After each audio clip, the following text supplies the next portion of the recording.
हरियाणा के बाद महाराष्ट्र विधानसभा चुनाव में भी हार के बाद विपक्षी गठबंधन इंडिया ब्लॉक में कांग्रेस के खिलाफ मोर्चा खोलता नजर आ रहा है। तृणमूल कांग्रेस के अध्यक्ष और पश्चिम बंगाल की सीएम ममता बनर्जी की विपक्षी गठबंधन का नेतृत्व करने की इच्छा जताने के बाद कई क्षेत्रीय दल कांग्रेस की घेराबंदी में जुट गए हैं। सपा वाम दल और एनसीपी के बाद अब राजद ने इंडिया ब्लॉक के नेतृत्व के सवाल पर बैठक करने और सर्वसम्मति से नेता का चयन करने की मांग की है। बता दें कि राजद के अध्यक्ष तेजस्वी यादव ने कहा कि कोई वरिष्ठ नेता यदि इस गठबंधन का नेतृत्व करता है तो पार्टी को किसी भी तरह की कोई आपत्ति नहीं है। ममता की इच्छा के संदर्भ में कहा कि पार्टी को इस पर कोई आपत्ति नहीं है। ब्लॉक में शामिल सभी दलों को सर्वसम्मति से नेता चुनना चाहिए। इसके लिए इस ब्लॉक में शामिल सभी दलों की बैठक बुलाकर सर्वसम्मति से निर्णय लेना चाहिए। गौरतलब है कि सपा ने महाराष्ट्र में महाविकास अघाड़ी से नाता तोड़ने के बाद ममता बनर्जी की इच्छा का 100% समर्थन किया था। विपक्षी ब्लॉक में सरकार को घेरने के सवाल पर मतभेद साफ नजर आ रहे हैं। कांग्रेस अडानी समूह पर अमेरिका की अदालत में लगाए गए अभियोग को पहली प्राथमिकता देना चाहती है।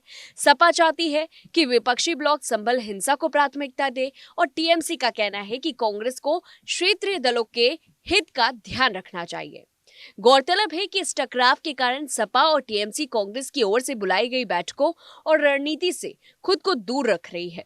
कांग्रेस से नाराज चल रही सपा ने ममता बनर्जी की इंडिया ब्लॉक का नेतृत्व करने की इच्छा को 100% समर्थन और सहयोग की बात कही कि बनर्जी की इच्छा को गंभीरता से लिए जाने की जरूरत है। इससे विपक्षी गठबंधन मजबूत होगा। एनसीपी एसपी प्रमुख शरद पवार भी कह चुके हैं कि बनर्जी में नेतृत्व देने की क्षमता है। कई नेताओं को तैयार कर चुकी बनर्जी को इस तरह की बात कहने का अधिकार है। वहीं भाकपा महासचिव डी राजा ने हरियाणा के बाद महाराष्ट्र के चुनाव नतीजे आने के बाद कांग्रेस के नेतृत्व पर सवाल उठाए थे। उन्होंने कहा था कि परिणाम के बाद कांग्रेस को आत्ममंथन की जरूरत है। उसने हरियाणा और महाराष्ट्र चुनावों में सहयोगी दलों को शामिल नहीं किया। अगर सहयोगियों की बात सुनी गई होती तो नतीजे अलग हो सकते थे।